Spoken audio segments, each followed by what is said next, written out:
Hello, and welcome back to Coin Lady channel. It's been 3 years, isn't that incredible? When you're enjoying yourself, time seems to fly by. After 3 years of destroying everyone's Christmas, the SEC finally sued Ripple, thus assaulting all XRP holders on the entire friggin' planet. What a terrible time to be an XRP holder, the worst time ever.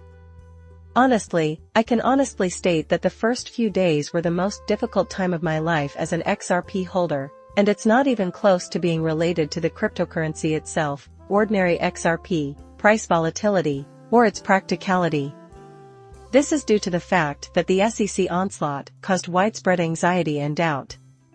Because it was difficult to gauge the extent to which the SEC might have been correct or incorrect in the early going. For some reason, I always believed they were incorrect. I clearly know a lot more now than I did 3 years ago on it and the reasons they're incorrect. Still, I can't believe I bet the most money on XRP because it's the most consequential thing that could have happened. Yes, that is it. The SEC targets that one major cap. Do you seriously think I'm crazy? Considering how long you've been here, I'd be surprised if most of you don't share my sentiments. That's really absurd. I don't mind at all. By the way, you might be interested in seeing my most recent video, in which I discuss the impending market cycle's final blow-off peak and how, along with the price, the volumes are going to be absolutely ridiculous. On the other hand, Brad Garland attacked Kim Jong-un on social media the other day. To that end, I'd want to relay his words to you. Additionally, this report from Axios, the most talked about cryptocurrencies of 2023, from NFTs to XRP. And this one is excellent. I should preface this by saying that I come from absolutely no financial background. My counsel has nothing to do with money. Also, you shouldn't base any purchases or sales on what I say, right? Making movies on YouTube regarding cryptocurrency is something I like doing for fun and as a pastime. I'm just an enthusiast. Okay, so where did this whole mess come from?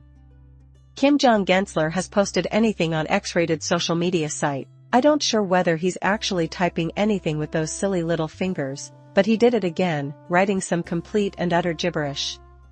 I have my doubts, though. Or maybe you are. I mean, the level of hate for this man is intense, desert, of course, but I just believe he'd cry every night. What matters is that this is his entry, or what he wrote. In the crypto industry, there is widespread non-compliance. When numerous individuals suffer harm, it erodes trust. They have no choice but to wait in line at the bankruptcy court. Additionally, this may hinder the ability of the actors operating in good faith to compete. So, by viewing this, you may be expressing your disapproval. At first glance, it's insulting.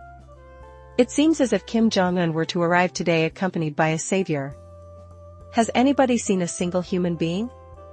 No one has ever felt safe in the crypto realm as a result of Kim Jong-Gensler's actions. My best guess is that it is not. The great thing about X, and I really enjoy this, is that there's something that you might not know about unless you're on X. Something known as community notes exists. Someone might cause a lot of controversy on social media X if they say something very untrue. Plus, you may add a remark to the article if you want to, challenging the claims made in order to have a better understanding of the situation. First of all, the code they utilized is open source, so even though it's not flawless, I generally enjoy how this functionality works.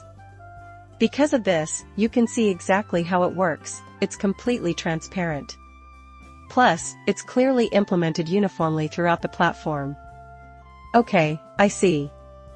Additionally, I've heard Elon Musk mention this as one of the prerequisites for a post to be community noted, what it's officially called.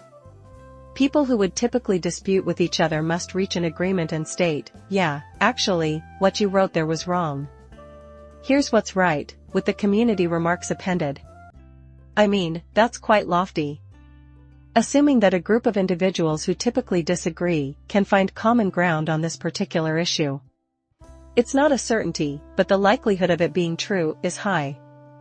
And there have been some terrible community notes, but if you figure out which ones are incorrect, you usually only see them for a short while, so they're still really nice.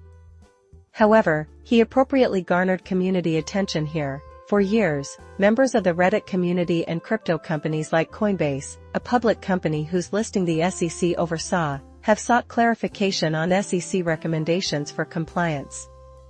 The SEC has depended on enforcement-based regulation rather than taking a stand. One of the links they offered was to this Reuters article. I will skim the main points and not read the entire US SEC decision rejecting new cryptocurrency regulations from a week ago. The United States. On Friday, Coinbase's appeal was refused by the Securities and Exchange Commission.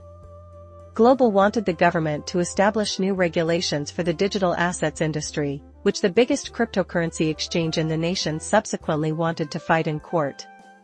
Coinbase has claimed that existing regulations are inapplicable to the crypto realm, but the 5-member panel disagreed and decided not to propose new rules in a 3-2 vote. Following the ruling by the SEC, Coinbase said that it had petitioned the court to appeal the verdict. Therefore, it is clear that this is the case. As far as the crypto world is concerned, Kim Jong-un and the rest of the SEC dweebs have officially stated their opinion. It's insulting and full of holes. It gets even more ridiculous when you think about some of Cantor's past actions. Furthermore, in response to an accusation leveled by Brad Garlinghouse, CEO of Ripple, Garlinghouse reprinted an article by Gary Gensler, posing as, "Well, I suppose it's only a post. These are no longer referred to as tweets." He shared Gary's results. This individual's shocking hypocrisy is revealed in their account, which was given there. Brad Garlinghouse was the one who cozy up to the largest swindle in recent memory. By siding with Wall Street, Cantor has decimated consumers and undermined the SEC's credibility, making him a political liability. Exactly right. This 1-minute YouTube video absolutely destroys Gensler, and Brad Garlinghouse shared it. I'm not going to play it, I swear. Note's alright. So while he was amassing his fortune on Wall Street, or rather, his vast fortune, he, as chair of the SEC, Buddy Enos has maintained his friendship with Wall Street, and I would say the same about him. After he cuts the ribbon and becomes chair of the SEC, what does he do? We all know he attacks, of course. Kim Kardashian, as if we had been shielded from her, didn't we? Do you recall everything about that? Where was he going with that? As mentioned in the video, he was meeting with SPF. The footage shows them using the phrase freedom in a freeze frame. SPF October 2021 is met in March 2022 with Jins. Unfortunately, the Ponzi scheme that was staring him in the face was able to evade his detection. Still, he spared us Kim Kardashian's wrath. Yours truly, you oaf. Therefore, it's totally ridiculous. The bright side, though, is that we always knew we were part of history's righteous side, right? Finally, the moment has come. Furthermore, our position has been validated. The most important crypto stories of 2023, from NFTs to XRP, are covered in this piece from Axios. Plus, I will skip over most of it. But, I thought it would be a nice topic to address, because it is the 3-year anniversary of its coming down. And off they go, with this massive list. Only the top 10, in my opinion. Still, here are the top 10 of all the happenings in the crypto realm. They rank the ruling that XRP is not a security as the most essential item. It is really magnificent. It would have been nice to have known that outcome 3 years ago. That would have been great, no doubt about it. I had a sunny outlook on life. We could have gotten a terrible ruling, but it's hard to say for sure, but this is what Axios said. As before, XRP was determined not to be a security in the initial offering of Ripple Labs cryptocurrency XRP. History will disregard this minor detail. Absolutely right. Also, as Attorney Deaton and others have repeatedly pointed out, even though it's technically a split decision, most people still don't get the biggest surprise of the year. Although the court did find some wrongdoing? Is 90-10 similar? Cast a ballot because, let's be honest, XRP's legal standing is fundamental to this issue. That was the whole total of what was genuinely important. It's done. The SEC has suffered a catastrophic loss, while we have scored a huge victory. A huge one is produced by XRP. Everyone will disregard the remainder of it because, well, it's a footnote in history. I think that's about correct. What was truly important was subsequently documented. According to the ruling of U.S. District Judge Annalisa Torres, the asset is no longer deemed to be a security. In light of the most significant legal challenge facing digital assets, this was SEC Chair Gensler's worst setback to date. Their ability to trade freely in the U.S. marketplace is dependent on how the government classifies these instruments. Even while it doesn't appear plausible, they are aware that technically it may be reversed. Therefore, yes, in theory, something out of the ordinary may occur. In my opinion, the likelihood of that ever occurring is extremely low. The SEC has already stated that it will not appeal the ruling about XRP's legal status, so even if this were to happen, it wouldn't change anything. When I think about it, it's like an open house, once it's done, it's done. But even if it were susceptible to litigation, what do you think would happen if it reached the Supreme Court? To be honest, I don't think they needed that, and the premise is ridiculous. That paragraph there about how it could be theoretically overturned, However, the likelihood of that happening is so low that it is hardly worth considering. After all, the SEC has already stated that they will not contest that. John Deaton stated, "I know about 75,000 people who helped make it number one, and Attorney Deaton joined his crypto organization on X in sharing the tale." I agree with that. 75,000 people were responsible for making XRP the most important thing of the year. Compared to Christmas 2020, today is a great day, everyone. This is significantly superior. Hence, savor it. Now we're entering bull season.